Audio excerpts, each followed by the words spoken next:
Glória a Deus. Você que está aí na sua casa nos assistindo nesse momento, Deus te abençoe. Talvez você nem esteja na cidade, esteja em outro lugar, talvez até no seu trabalho, não pôde estar aqui nessa manhã. Que a presença de Deus que está aqui invada a sua casa, o seu lar, a sua família, e te abençoe aí também. Vamos abrir nossas Bíblias em 1 Samuel, capítulo de número 13. Nós vamos ler dois textos. 1 Samuel 13, depois nós vamos ler Atos. Essa palavra é uma continuação da palavra da ceia. Aliás, da palavra da virada, né? Culto da virada. 1 Samuel capítulo 13. Quem estava aqui na virada? Glória a Deus. Foi incrível, né? Que culto, que presença de Deus tão marcante nas nossas vidas. 1 Samuel capítulo 13. Eu falei muito sobre Davi, sobre Saul. Falei sobre Muitas pessoas estão dizendo, pastor, eu nunca tinha visto aquela questão do Davi. Várias pessoas me disseram, de colocar a coroa de Moloque na cabeça e depois desandou tudo. Aquilo tem uma mensagem para nós. Cuidado aí quando você vai para algum lugar aí de ídolos mudos aí, falar, não, isso aqui não tem nada a ver, aquilo ali outro não tem nada a ver. Vai nessa. Daí a pouco as coisas começam a desandar para os seus lados aí, e você fala, mas eu não sei o que está acontecendo comigo, na minha família, na minha casa. Talvez Davi também não soubesse. Mas a Bíblia está aqui para nos mostrar o porquê algumas coisas aconteceram. O antes que ninguém vê. A gente olha para a parte que está sobre do iceberg, que está acima das águas. Mas tem muita coisa lá para baixo que a gente não vê. E aquilo que a gente não vê é a causa de muitos resultados que nós temos vivido na vida. 1 Samuel capítulo 13. Quem encontrou, diga amém. Vou ler na versão NVI. Saul tinha 30 anos de idade quando começou a reinar, e reinou sobre Israel 42 anos. Saul escolheu 33.000 homens de Israel, 2.000 ficaram com ele em Micmas e nos montes de Betel, e 1.000 ficaram com Jonatas em Gibeá de Benjamim. O restante dos homens ele mandou de volta para suas tendas. Jonatas atacou os destacamentos dos filisteus de Gibeá, e os filisteus foram informados disso. Então Saul mandou tocar a trombeta por todo o país, dizendo que os hebreus fiquem sabendo disso. E todo Israel ouviu a notícia de que Saul tinha atacado o destacamento dos filisteus, atraindo o ódio dos filisteus sobre Israel. Então os homens foram convocados para se unirem a Saul em Gilgal. Os filisteus reuniram-se para lutar contra Israel, com 3.000 carros de guerra, 6.000 condutores de carros, e tantos soldados quanto a areia da praia. Eles foram a Micmas, a leste de Bet-Aven. De lá acamparam. Quando os soldados de Israel viram que a situação era difícil, que seu exército estava sendo muito pressionado, responderam-se em cavernas e buracos, entre as rochas e poços e cisternas. Alguns hebreus atravessaram o Jordão para chegar à terra de Gileade, de Gade e de Gileade. Saul ficou em Gilgal, e todos os homens que estavam com ele temiam de medo. Ele esperou 7 dias, o prazo estabelecido por Samuel, mas este não chegou a Gilgal. E os soldados de Saul começaram a se dispersar. E ele ordenou, traga-me o holocausto, traga-me o sacrifício de comunhão. Saul então ofereceu o holocausto. Quando terminou de oferecê-lo, Samuel chegou a Saul e foi saudá-lo. Perguntou-lhe Samuel, o que você fez?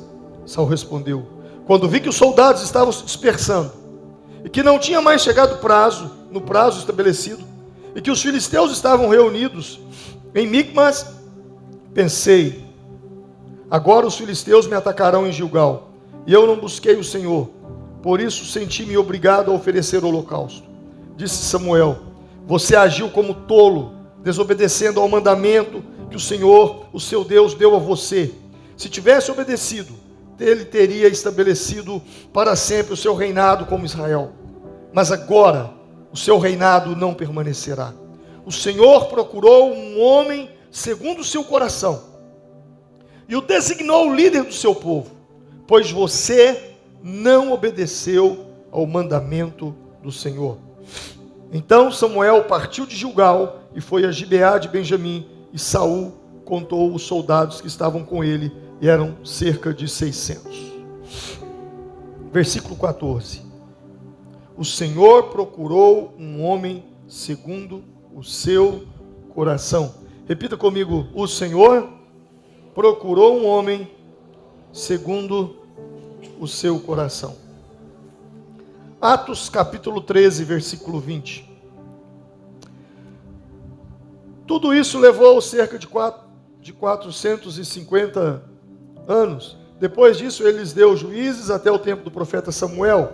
Então o povo pediu um rei, e Deus lhe deu Saul, filho de Quis, da tribo de Benjamim, que reinou 40 anos. Depois de rejeitar Saul, levantou-lhes Davi como rei, sobre quem testemunhou: encontrei Davi, filho de Jessé, homem segundo o meu coração. Ele fará tudo o que for da minha vontade. Repita comigo: homem segundo o meu coração. Pai, obrigado pela leitura da tua palavra. Muito obrigado, que o Senhor acrescente bênçãos a essa, Pai, em nome de Jesus. No culto da virada, eu preguei sobre jubileu, o ano da libertação, os 50 anos. E eu disse que nós estamos debaixo de um decreto profético durante esse ano. Como Igreja Vale, nós estamos diante de um decreto de Deus dos 50 anos de existência. Naquela noite eu falei sobre Davi como um arquétipo de como viver um ano profético. Davi era um homem segundo o coração de Deus. E a Bíblia menciona isso 2 vezes. Em 1 Samuel 13 e depois Atos capítulo 13. E que me chama a atenção nesse texto é que Deus fala que Davi era um homem segundo o coração de Deus. A partir do momento que a Bíblia diz que Davi é um homem segundo o coração de Deus, me veio uma pergunta. E vem uma pergunta a mim e a você. Se Davi é um homem segundo o coração de Deus, e eu? Que tipo é o meu coração?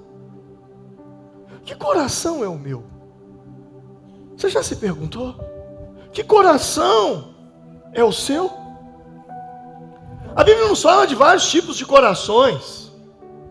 Coração amargo, a Bíblia fala sobre isso. A Bíblia fala que Deus endureceu o coração de Faraó, então existe um coração endurecido. A Bíblia fala de um coração contrito, de um coração quebrantado, mas a Bíblia também fala de um coração teimoso, também fala de um coração rebelde. Tiago fala de um coração dividido. A Bíblia fala de coração puro, fala de coração cheio de fé. Jesus, na parábola do semeador, ele fala sobre 4 tipos de coração: a semente que caiu entre pedras, a semente que caiu entre espinhos, a semente que caiu à beira do caminho e a semente que caiu em terra boa. A semente que caiu à beira do caminho é aquele coração endurecido que quando a semente cai na terra, a terra está tão dura que a semente não tem como penetrar na terra. Ela fica de fora. E a semente que fica de fora da terra, as aves do céu vêm e comem. Existe o coração de pedra, aquele coração que a semente até cresce, cria raízes e começa a crescer, mas quando ela toca na pedra, a raiz não tem como crescer mais, então a semente e a planta morrem.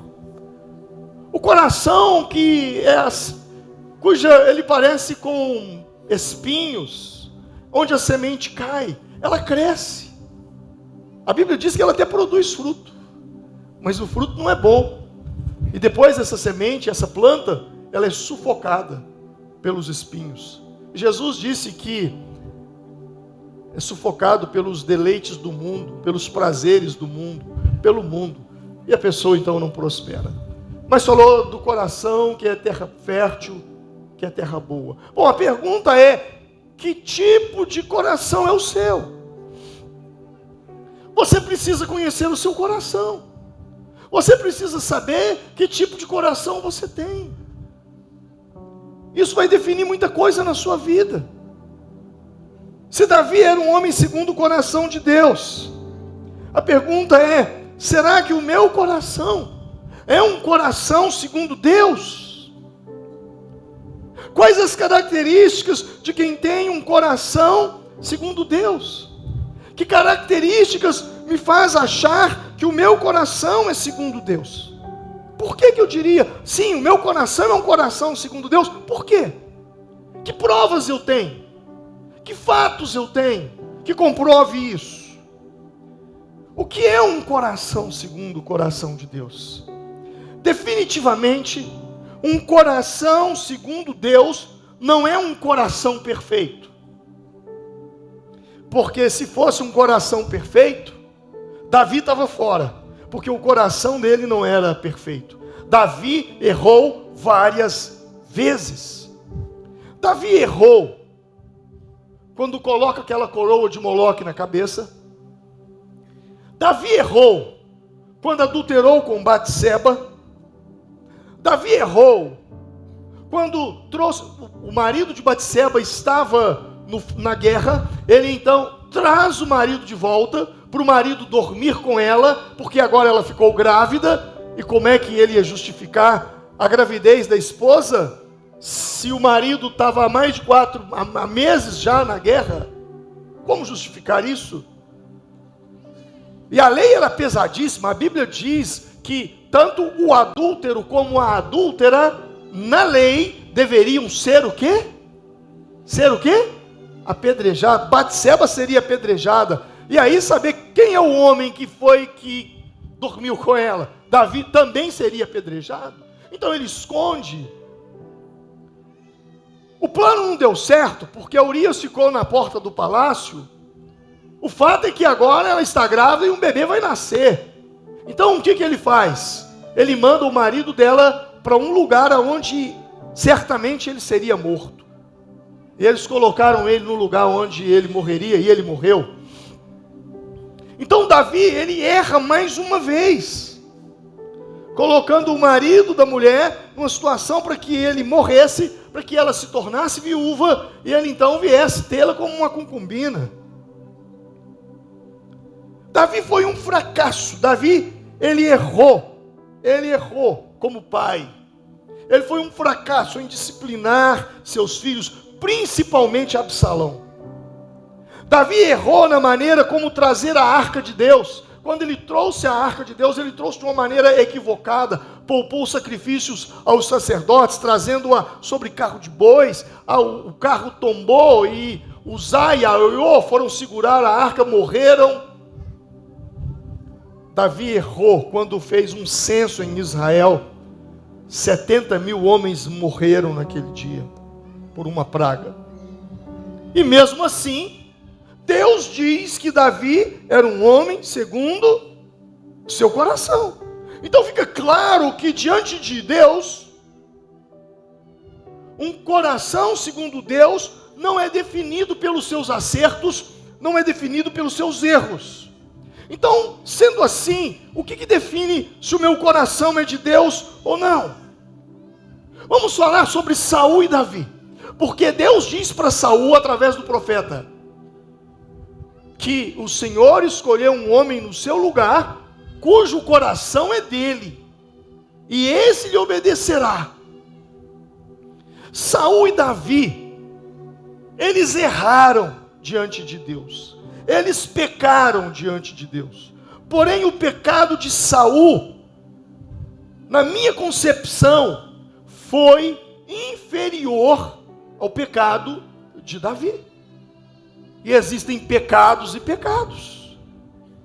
Existem consequências e consequências.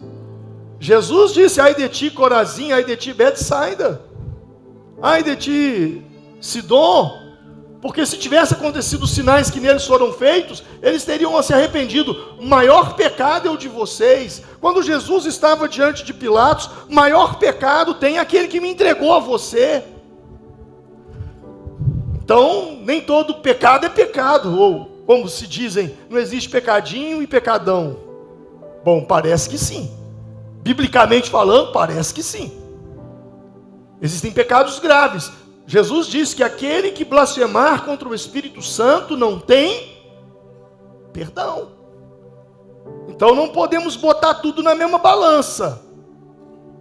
Todo pecado é grave, todo pecado tem suas consequências. Mas quando você olha para os erros de Saul, foram muito inferiores aos erros de Davi.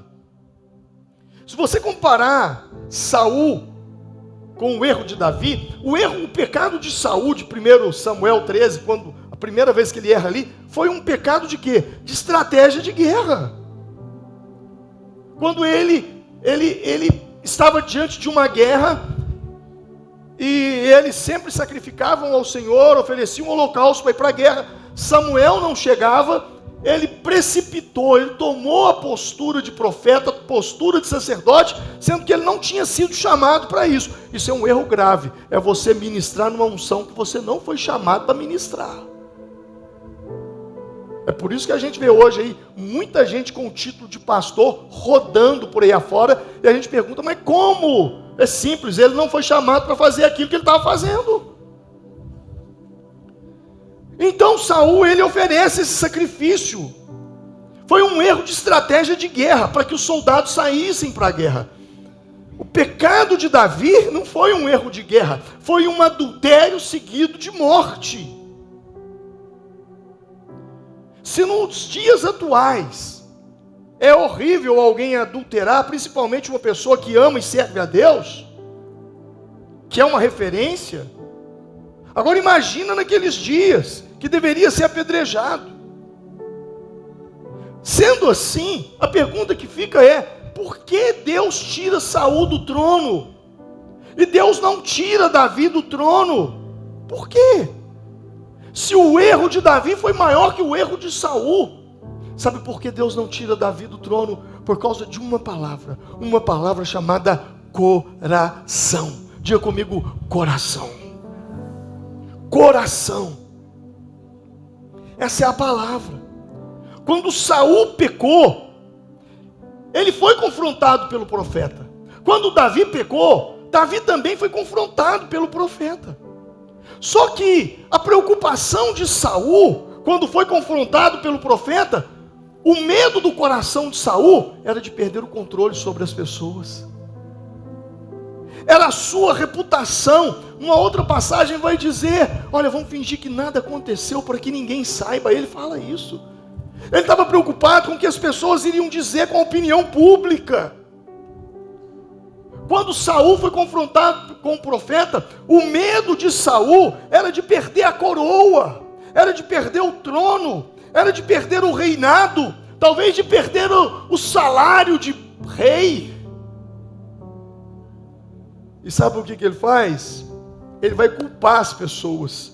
Em 1 Samuel 15:15, respondeu Saul, os soldados os trouxeram dos amalequitas, eles pouparam o melhor das ovelhas e dos bois para sacrificarem ao Senhor seu Deus, mas destruímos totalmente o restante. Olha, Samuel, a culpa não é minha, é culpa dos soldados, como da primeira vez. Não, você não chegou, então eu me achei, e os soldados começaram a dispersar, então eu achei por bem fazer o sacrifício. Ou seja, ele confrontado pelo pecado, ele confrontado diante de Deus, diante do profeta, o que ele faz? Ele põe a culpa em alguém, ele culpa o outro, porque o seu coração estava na coroa, seu coração estava no trono, seu coração estava nos recursos, seu coração estava no seu posicionamento, né? Porque agora eu sou rei, aonde eu passo eu sou bem recebido, e é muito prestígio para mim. Mas Davi não. Quando Davi pecou, Davi não tentou, em momento algum, Davi culpou Batseba. Em momento algum, Davi culpou Batseba pelo seu erro.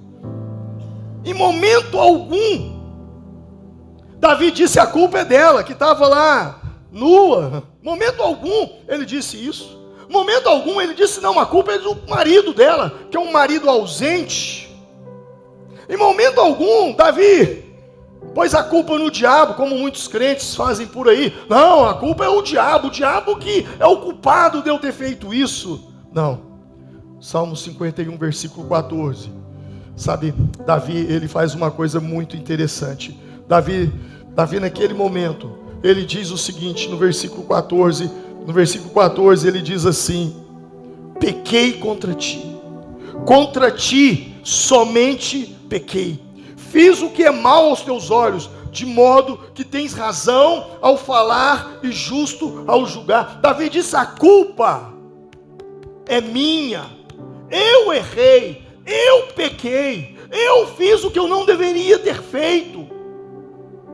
E ao contrário de Saul, quando Davi pecou e foi confrontado pelo profeta, a sua preocupação não era perder o trono, sua preocupação não era perder a coroa, sua preocupação não era perder o palácio, a sua preocupação está revelada no Salmo 51, quando ele diz, não me rejeites da tua presença e não retires de mim o teu Espírito Santo.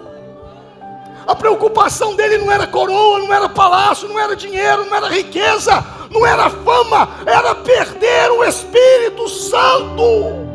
Que a sua preocupação em 2025 seja em não perder a presença de Deus na sua vida. Que a sua oração seja, não me lances fora da tua presença, não retires de mim o teu Espírito Santo.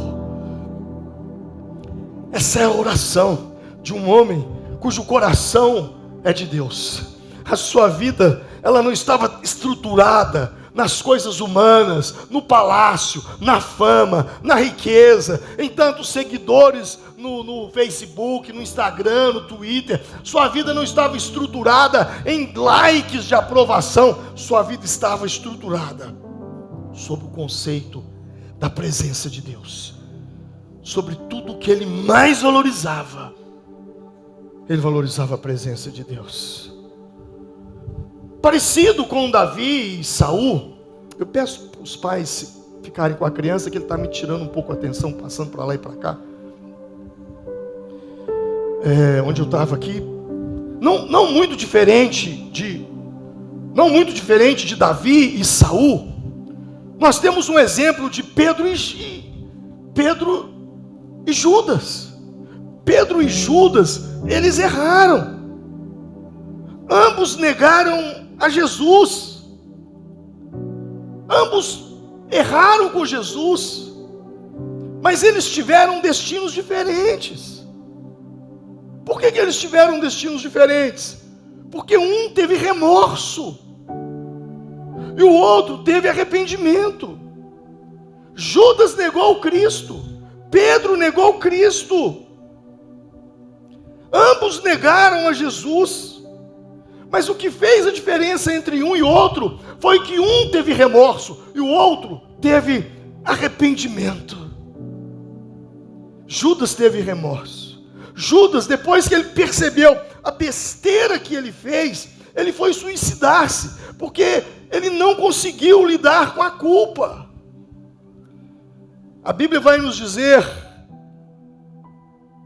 que quando Judas havia traído Jesus, Mateus 27, versículos 3 e 5, na nova tradução da linguagem de hoje, diz: quando Judas, que havia traído Jesus, viu que Jesus foi condenado, ficou cheio de quê?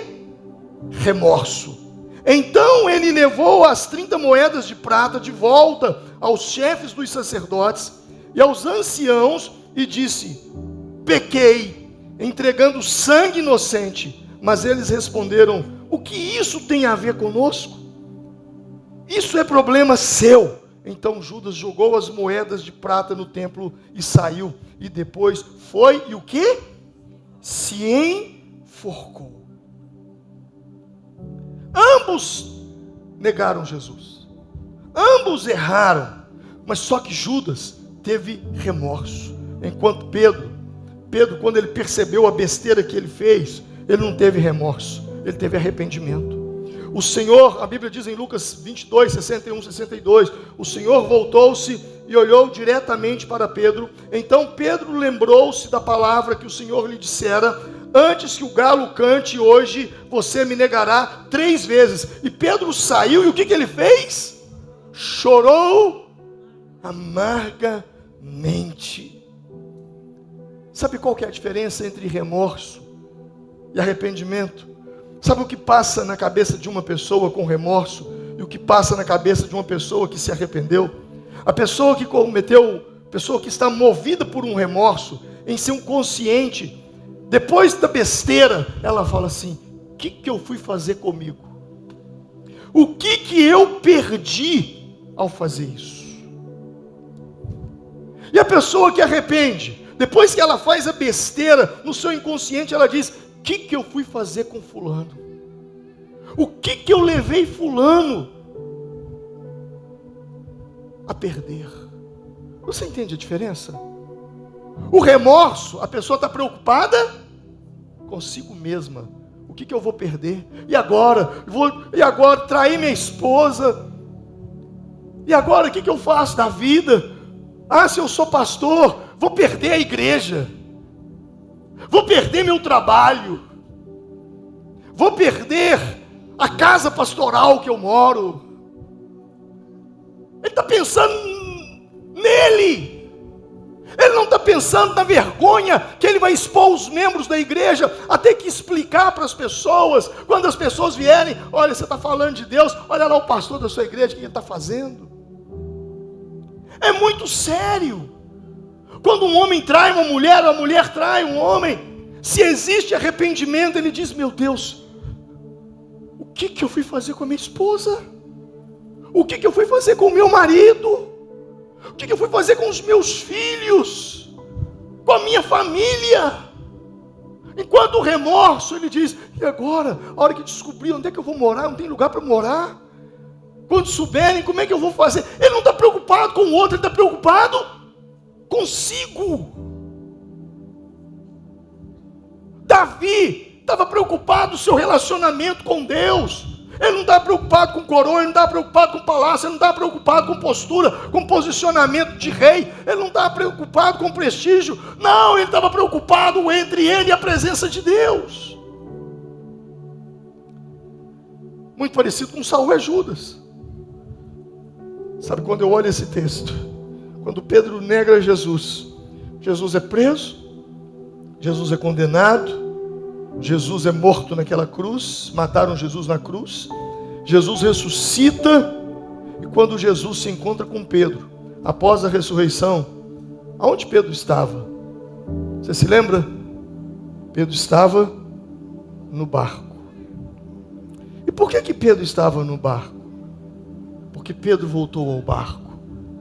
Porque foi no barco que tudo começou na vida dele. Lembra de Lucas 5, 2, 3? Ele estava pescando, não pegou nada. Quando eles estavam lavando as redes naquela praia, aparece um homem, Jesus de Nazaré, pregando. E esse Jesus de Nazaré, ele viu 2 barcos à beira do lago. Os pescadores tinham desembarcado e estavam lavando as redes. Então ele, entrando em um dos barcos, que era o de Simão Pedro, de Simão, pediu-lhe que o afastasse um pouco da praia. Então sentou-se e passou a ensinar do barco. Quando Pedro peca, quando Pedro nega Jesus, ele fica sem lugar. Ele diz: para onde eu irei? E para onde ele vai? Ele vai para o barco, porque foi no barco onde tudo começou. Foi no barco onde tudo começou. Aliás, ali Pedro teve a sua primeira experiência com Deus, com Jesus, quando Jesus diz: Pedro, reme mais um pouco para dentro das águas, Simão. E Simão respondeu: mestre, trabalhamos a noite toda e nada pegamos, mas por que és tu quem está dizendo: vou lançar as redes? E fazendo assim, pegaram uma grande quantidade de peixes, de modo que as redes começaram a rasgar. Pedro volta para o lugar aonde ele viu Jesus pela primeira vez. Pedro volta para o lugar onde ele teve a primeira experiência com Jesus, ali no barco. No barco não foi só o lugar da primeira experiência, foi o lugar das grandes experiências, porque foi no barco que Pedro andou pela primeira vez sobre as águas. Venha, respondeu ele. Então Pedro desceu do barco e andou sobre as águas e foi na direção de Jesus. Quando Pedro volta para o barco, sem saber, ele estava fazendo aquilo que Jesus posteriormente ensina em Apocalipse capítulo 2, versículo 5. Lembra-te, pois, de onde caístes, arrepende e pratique as primeiras obras, as obras que você praticava no início. Eu não sei, meu irmão, aonde você errou. Eu não sei aonde você pecou. Eu não sei como você se distanciou do Senhor. Mas uma coisa eu posso te dizer aqui nessa manhã: volte para o barco. Volte para aquele lugar, não geograficamente falando, ou talvez seja, mas volte para aquele lugar no seu coração, aonde você ouviu pela primeira vez a mensagem do Evangelho. Lembra aquele dia em que você entregou a sua vida para Jesus? É para ali que você deve voltar.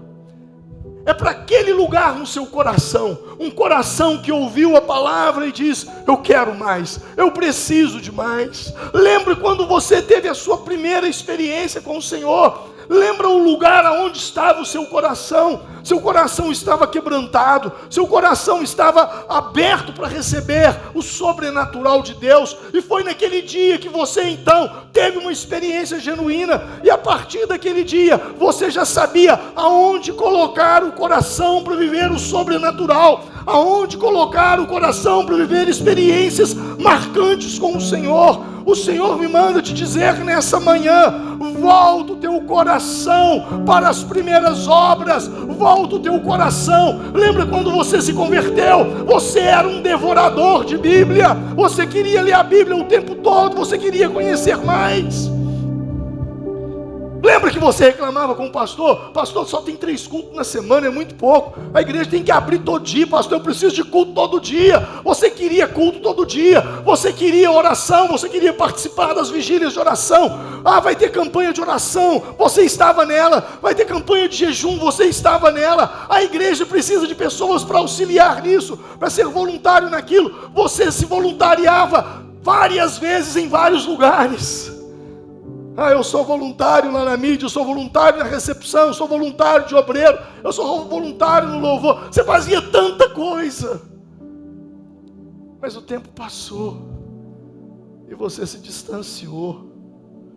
E a primeira palavra de 2025 é: volte para as tuas primeiras obras.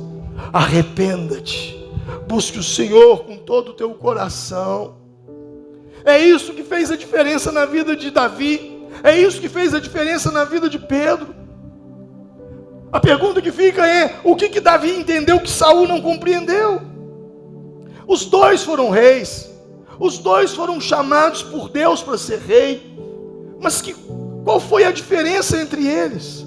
Eles tiveram as mesmas oportunidades. Eles ocuparam o mesmo trono. E Jesus nos explica. Jesus nos explica por que 2 pessoas podem ocupar o mesmo lugar e ter resultados tão diferentes na vida.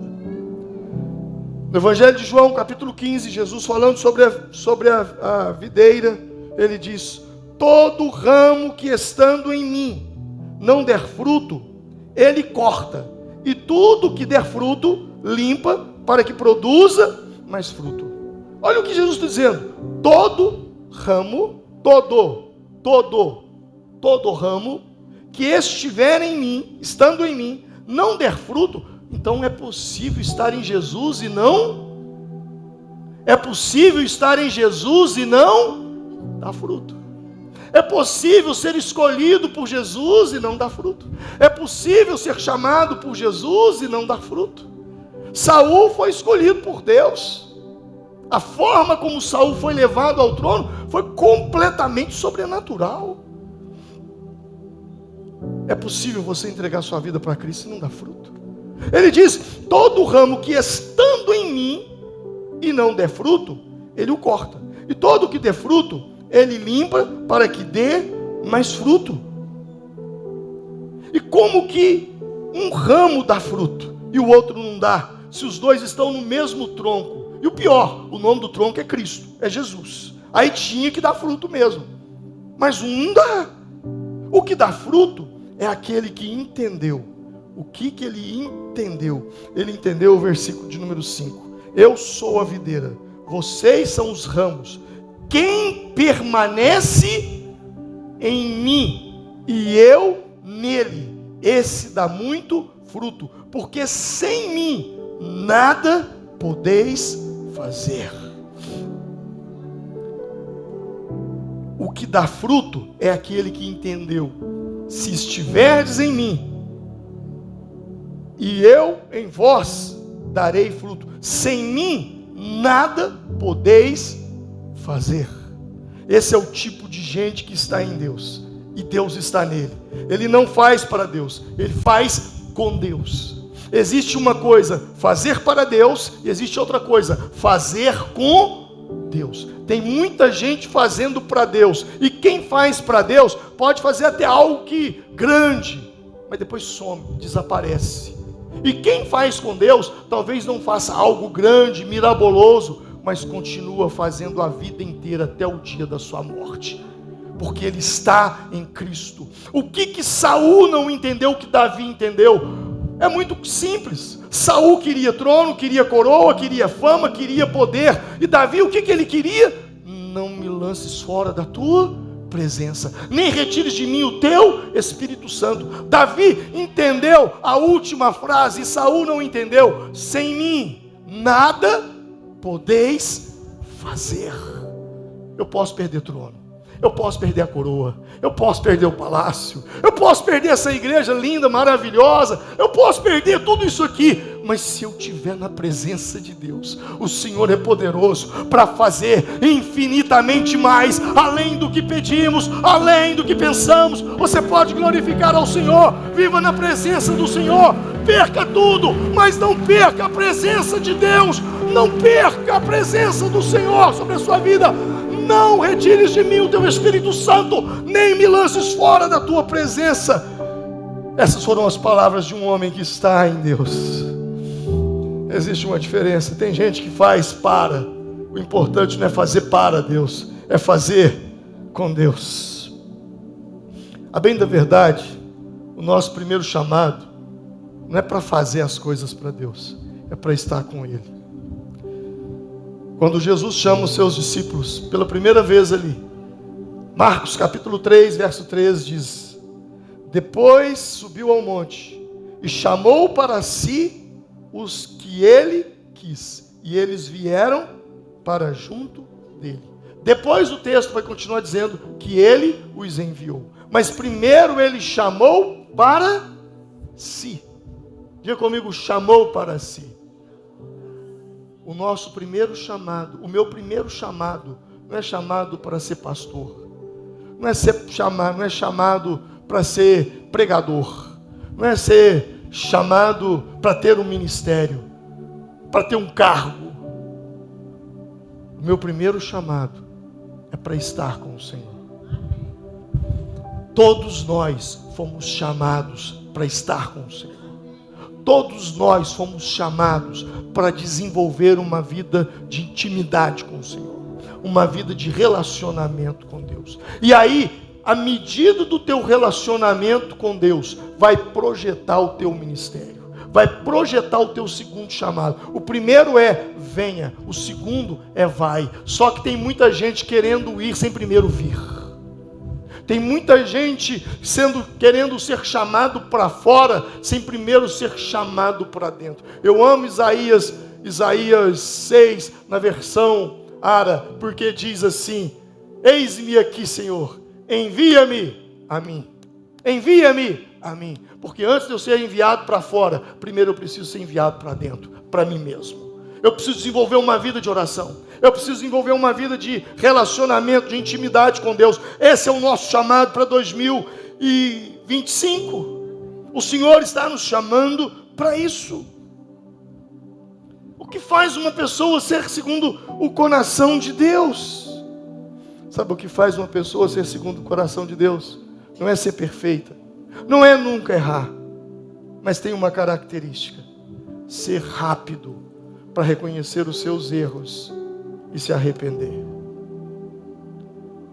Era isso que fazia a diferença em Davi. Era isso que fazia a diferença em Pedro. Pedro dava cada uma. Quando você lê a vida, os evangelhos, você fala: meu Deus, não é possível, não estou acreditando que o Pedro fez isso. Não estou acreditando que o Pedro falou isso. Até lá na crucificação, o Pedro arranca a espada, vai dar espadada nos outros. No Getsemane, né? Preste atenção numa coisa. O que eu e você precisamos ter clareza não é sobre nunca errar. Que Deus ajude que nós não erramos, não venhamos errar, mas não é sobre isso. Deus não espera isso de nós. Ele sabe que a gente vai errar, mas o que Ele espera de mim e de você? Um coração rápido em conhecer os seus erros, não transferir culpa para os outros, assumir a responsabilidade e dizer: pequei contra os céus, não sou digno de ser chamado teu filho. Como o filho pródigo, quando a ficha dele caiu. Porque diante dos homens, nós sempre seremos lembrados pelos nossos erros. As pessoas sempre vão apontar o dedo para você e te acusar dos erros que você cometeu. Mas diante de Deus, nós seremos lembrados, não pelos erros que nós cometemos, mas nós seremos lembrados pelos arrependimentos que nós tivemos. Deus não te chama, Deus não coloca um rótulo sobre você, como nós colocamos um rótulo sobre Jacó. O tempo todo nós estamos colocando rótulo: Jacó enganador, Jacó usurpador, Jacó o trapaceiro.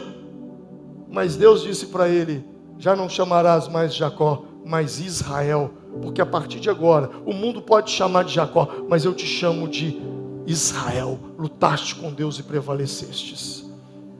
Deus não te chama pelo teu rótulo que o mundo te coloca. Abraão mentiu. A Bíblia diz isso. Abraão mentiu e ele nunca foi chamado de mentiroso. Isaías 41 diz: mas tu, Israel, servo meu, tu a quem eu escolhi, descendente de Abraão, o quê? Descendente de Abraão, o quê? Meu amigo. E o que dizer então de Moisés, que matou um homem, matou um egípcio? O mundo fala: Moisés é um assassino. E Deus diz: Moisés era um homem muito manso. Manso, mais do que todos os homens que havia sobre a face da terra. E Davi adulterou, Davi pecou. E a Bíblia diz: achei Davi, filho de Jessé, homem segundo o meu coração.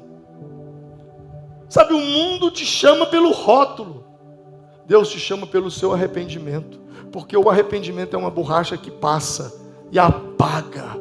O arrependimento no sangue de Jesus Cristo, o sangue de Jesus te purifica de todo o pecado. Todos esses homens erraram, todos esses homens falharam, mas o que esses homens tiveram em comum? Eles se arrependeram, eles se quebrantaram, eles voltaram atrás, eles deixaram aquilo. Abraão mentiu, mas não viveu mentindo. Davi adulterou, mas não viveu adulterando.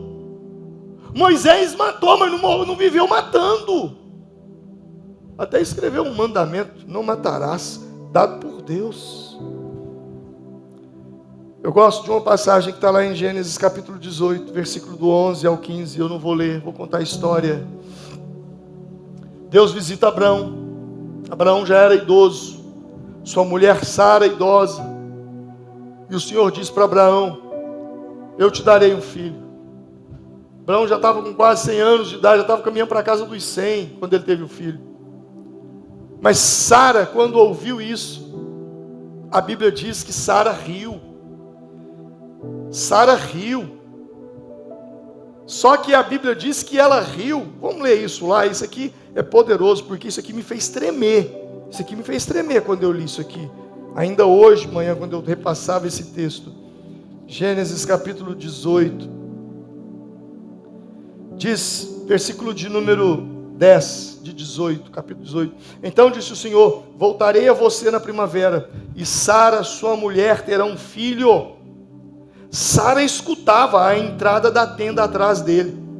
Abraão e Sara já eram velhos, de idade bem avançada, e Sara já tinha passado da idade de ter filhos. Por isso, riu consigo mesma. Diga comigo: riu consigo mesma. O que é rir consigo mesma? Rir consigo mesma é fazer dá uma risada e todo mundo escuta. É isso? Rir consigo mesma é rir para dentro. Você já riu para dentro? Já riu para dentro? Então, é rir para dentro. Sara riu para dentro. Olha o que o versículo diz. Vamos lá. Por isso, riu consigo mesma. Riu consigo mesma quando o quê? Falou. Quando pensou no pensamento. Depois de já estar velha e meu senhor já idoso, ainda terei prazer? Mas o Senhor disse a Abraão: por que Sara riu? Uau! Por que Sara riu? E disse: poderei realmente dar à luz agora que sou idosa? Gente, Sara falou isso com a boca? Sim ou não? Sara falou isso com a boca? Ela falou isso da onde? No pensamento.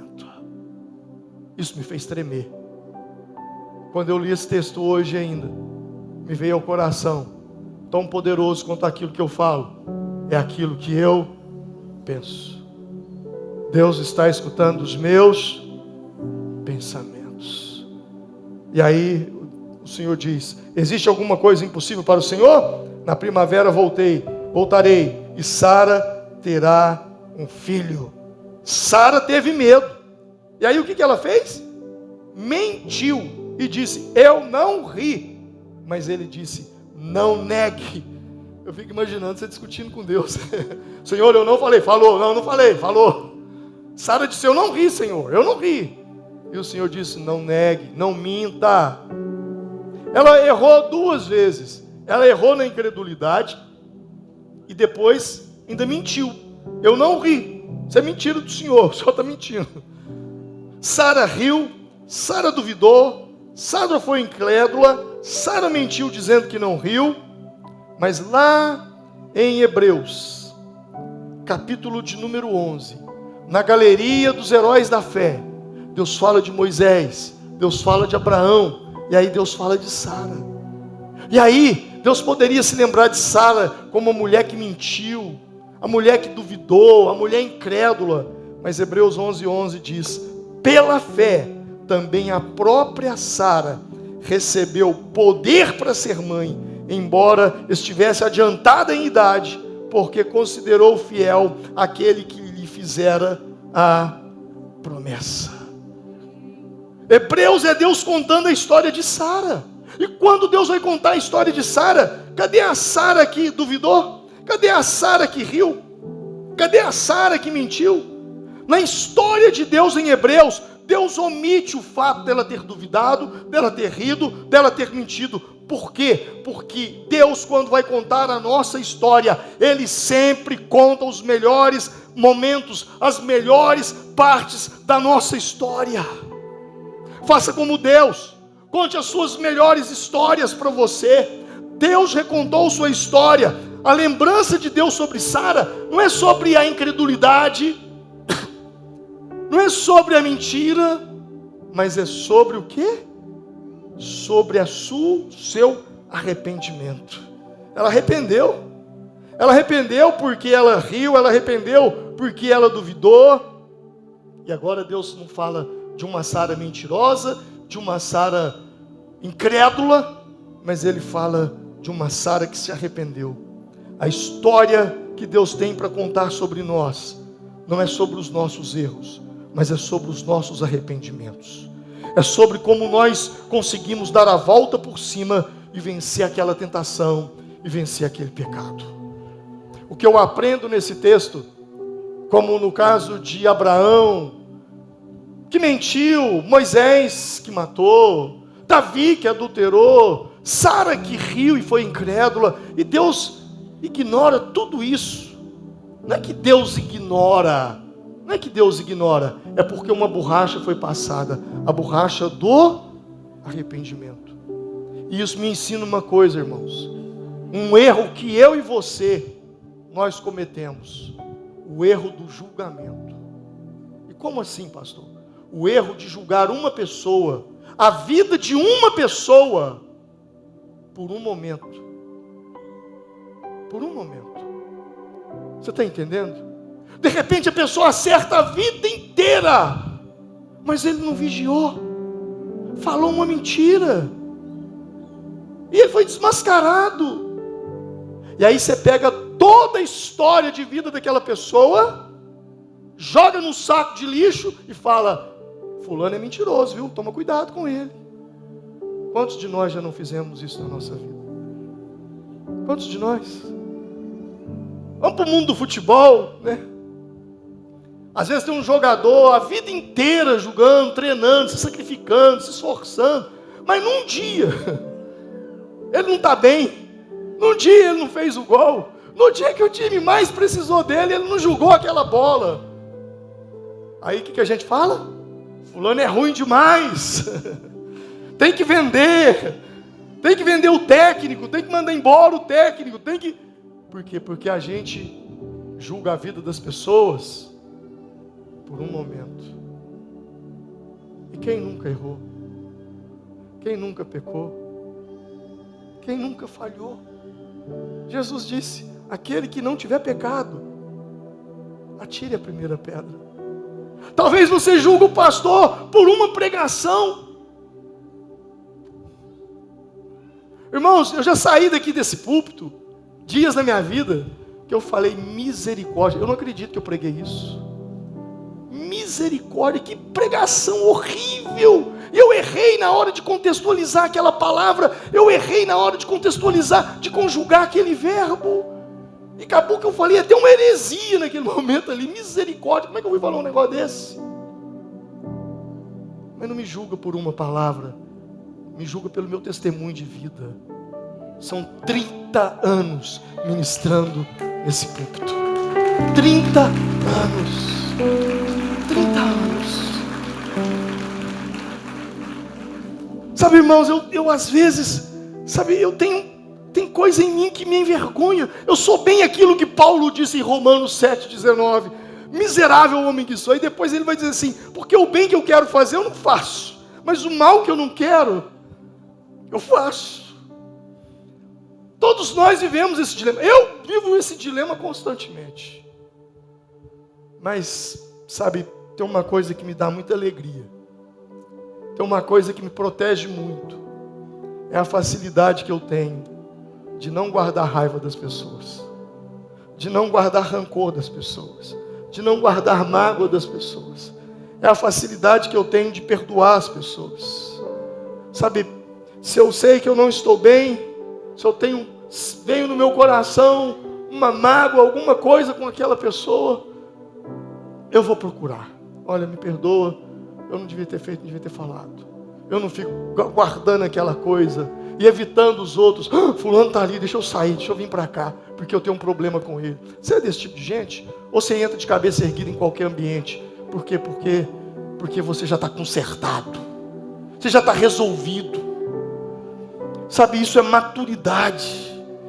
Eu estou longe, muito longe, de ser chamado homem segundo o coração de Deus. Tem dia que eu falo que eu não devia falar, eu penso que eu não deveria pensar, eu sinto que não deveria sentir, mas no dia seguinte, eu sou outra pessoa. Sabe, eu não consigo guardar mágoa, eu não consigo guardar rancor. Alguém diz: mas isso não é sinal de fraqueza, pastor? Talvez seja. Mas aprove Deus me guardar na fraqueza, porque Ele disse: a minha graça te basta, porque o meu poder se aperfeiçoa é na sua fraqueza. E quando você olha para a vida de Davi, vamos aos extremos. Vamos aos extremos. Qual foi o dia que Davi teve mais forte na sua vida? O texto que você lê de Davi, você fala: esse cara é poderoso. Foi lá no vale. Lembra? Quando ele foi enfrentar Golias? Aquele dia foi o dia mais poderoso da vida dele. Foi o dia que ele foi com uma pedra e uma funda e ele matou Golias. Qual foi o dia que Davi esteve mais fraco, mais fragilizado na sua vida? Todos nós vamos lembrar do dia que ele caiu em adultério com Batseba. A pergunta é: aonde estava Davi quando ele foi lutar com Golias e estava mais forte?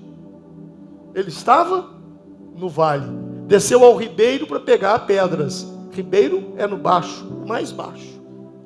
E quando Davi estava, onde Davi estava quando ele caiu em adultério com Batseba? Você se lembra?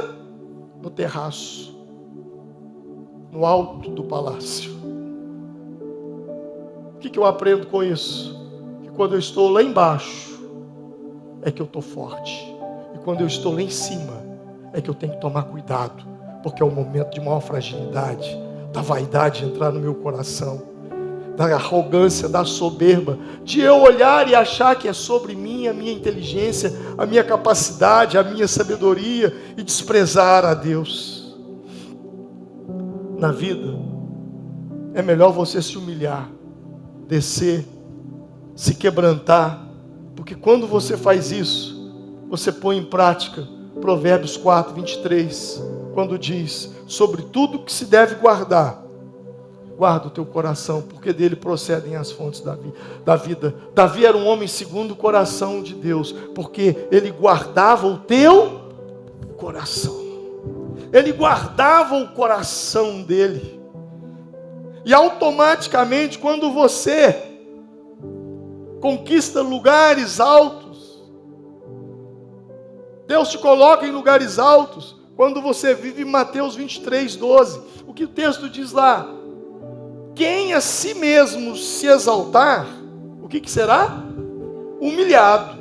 E quem a si mesmo se humilhar, será exaltado. Agora presta atenção nessa colocação de Jesus, nessa palavra dele: aquele que a si mesmo se humilhar. Diga comigo: si mesmo. Si mesmo. Ah, pastor, estou sendo muito humilhado no meu emprego. Eu estou sendo muito humilhado na minha família. Eu estou sendo muito humilhado na igreja. Eu estou sendo muito humilhado na célula. Eu estou sendo muito humilhado na minha escola. Ei, não é sobre ser humilhado pelos outros. É sobre ser humilhado por si mesmo. É você se humilhar. Quando alguém chega para você e diz: você é isso, você é aquilo, você é aquilo outro, você é aquilo outro. O que essa pessoa está fazendo com você? Ela está te humilhando. Aí não perde a oportunidade não. Humilhe-se a si mesmo. Você fala: ih, você não sabe nada. Eu sou muito pior do que isso que você falou aí. Muito pior. Meu coração é horrível, diz o profeta Jeremias no capítulo 17. Miserável homem que sou, disse o apóstolo Paulo, quem me livrará desse corpo de morte? Eu sou muito pior do que isso. Se eu estou aqui hoje, é pela graça, é o favor. E se você vê alguma coisa de boa em mim, que você acha que você tem que dar um aplauso, essa coisa boa em mim que você está vendo, não é minha, é dele. Porque é tudo por ele, para ele e por meio dele são todas as coisas. Aleluia, aleluia. Dá-me um coração segundo o teu, Senhor. Vamos nos colocar em